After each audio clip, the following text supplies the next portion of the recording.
So for example, if I look at a spectrum here, and let's talk about an infrared spectrum, right? So where I'm going to put wave number with a little tilde, right? Versus intensity, I, okay? So I'll just show you like an example of two different peaks. So let's suppose we saw, a carbon monoxide peak, and then we saw like an HCl peak. Whoa, get out of here. And actually, I should back off. Let's not even call this carbon monoxide or HCl. Let's just call it two different peaks, okay?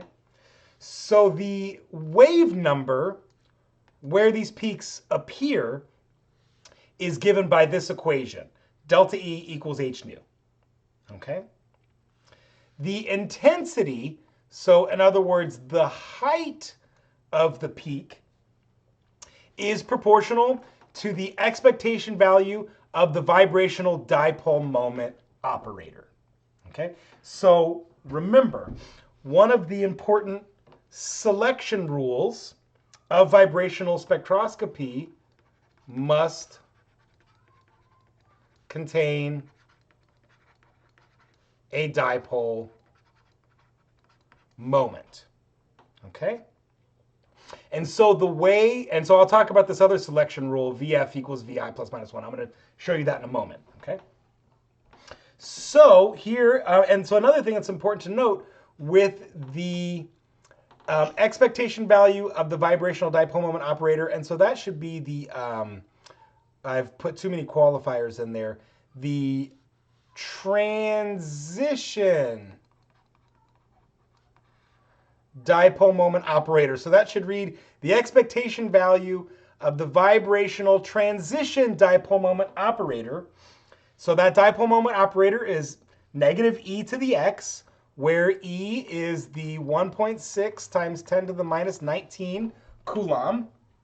Okay, and so we get a dipole moment when we have a charge acting over a distance, right? So if we think about HCl elongating, all right, and I draw a dipole moment, there is definitely a charge propagating over a distance as given by charge E times displacement x, which is very cool. And the way that this operation works now, take note, okay? Where psi of VF, operator sandwich, psi of VI, where psi of VF does not equal psi of VI. So these are in fact different states, okay? And there's two outcomes of this. When this expectation value is 0, no peak is observed in the spectrum, okay? I'll say no peak. And that's what you learned from OCHEM, right? You learned that from organic chemistry, that a molecule must contain a dipole moment to be infrared active, to have an IR spectrum. And hopefully now you're connecting that this IR spectrum is the vibrational spectrum, okay? So now what if mu, the expectation value, does not equal 0? Well, then we get a peak in the spectrum. And the larger that value is, the more intense our peak is. So these two examples that I'm showing you right here, this peak right here, the taller one, would have a bigger dipole moment operator. Or excuse me, would have a bigger expectation value for the dipole moment operator, okay? So now there's another selection rule that comes out of the woodworks of this. And all of this stuff, this simple harmonic oscillator, is based on the fact that VF has to equal VI plus or minus 1. So in other words, this expectation value only works when you change the quantum number by 1. Okay? And I'm going to demonstrate that for you, not by using math and proofs, but I'm going to demonstrate that for you by actually solving the operator. Okay? So here what I did to make life easier, you can see that I've got a function just defined very easily. So wave function, and then the way my notation works, so XCO, so I'm calculating the displacement of CO. And so you notice here my dipole moment operator is negative E times X.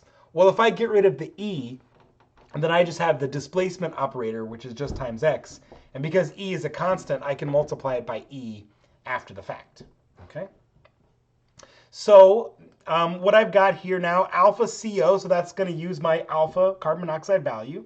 I've got my whole wave function defined in terms of x. And then check it out. I've just done this as the operator sandwich, right, to calculate the expectation value. Psi x psi. But now look, I've made, so this term right here, 1 and 0, that's for my quantum number nu. So here I've made nu 1, and here I've made nu 0. Okay, so let's try the 0 and 0 case. And I'm also doing this for the HCl molecule. Let's make that 0 and 0. And then now what this next line does is it converts my units into a dipole. So dipole moments are given in units of dipole. All right. And 1 dipole equals 3.3, I'm copying it off my Mathematica right there, 3.3356 times 10 to the negative 30 Coulomb meters is the unit of a dipole. Okay. And so what I do now in this operation, so that's that XCO, right? That's going to give me that value. I calculated that value in terms of picometers, but then now my times 10 to the negative 12 converts it into meters. Here's times my E, 1.6 times 10 minus 19, and then now dividing by the 3.33 something something. That's just going to put it in this nice easy unit to use, which is the dipole. Okay. So now check it out. Let's do it for 0, 0, 0, 0 and shift enter. And what do I get? Look at that. So here's my results, right? The expectation value for carbon monoxide and then for HCl, 0 and 0. Of course, when the quantum number doesn't change, there's no spectroscopic transition. Duh. Okay. So now let's look at the case when it's 1 and 0. So again, follow this notation. The final quantum number is 1. The initial quantum number is 0. We'll do it 1 and 0 for each case, and we'll evaluate. And beautiful, I get values for it. What the actual value is not so important.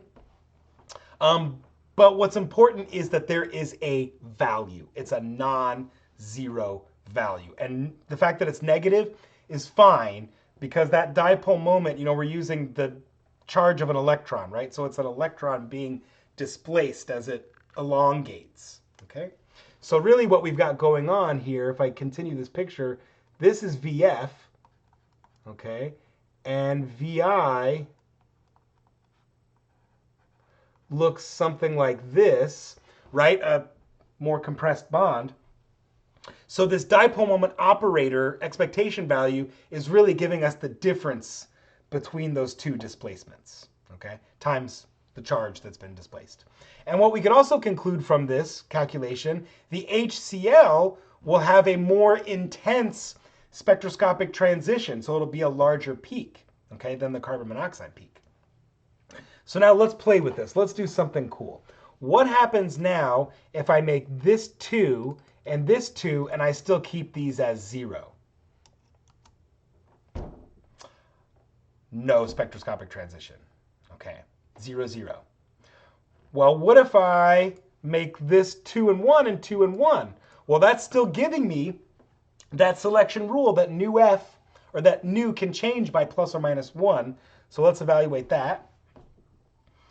Great, I got values, and I'm still predicting that HCl would be a more intense transition. And so that's in the case of 2 and 1 and 2 and 1, which is a difference of 1. Just to prove to you that I could also do this backwards, let's make this 1 and 2 and 1 and 2, because not only will that describe, when it goes from 1 to 2, it's absorbing light, but when it goes from 2 to 1, it's emitting light. And let's evaluate that.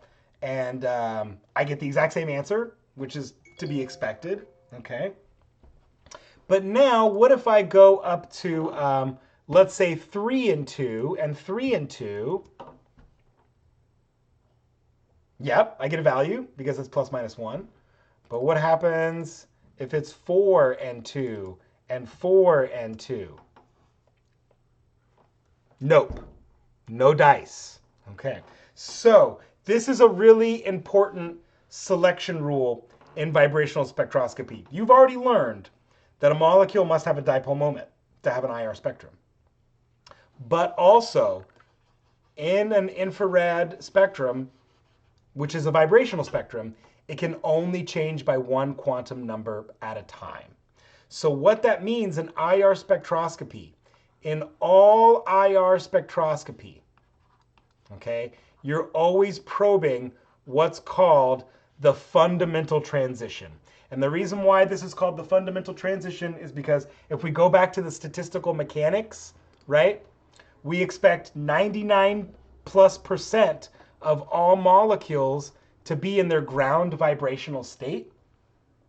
And so when you put some molecules into an infrared spectrometer, the only transition it's looking at is the 0 to 1 state. Okay? So now you might imagine when you have a complicated molecule that has a lot of these oscillators, luckily you're only viewing one transition per functional group, right? Because if there was multiple transitions, so if let's say 0 to 2 were possible, or 0 to 3 were possible, your infrared spectrum would be nearly impossible to interpret. Because, for example, your carbon-hydrogen bond would have a 0 to 1 peak, a 0 to 2 peak, a 0 to 3 peak, right? It would be all over the place. So, in IR spectroscopy, vibrational spectroscopy, we only probe the fundamental transition from nu equals 0 to nu equals 1, okay?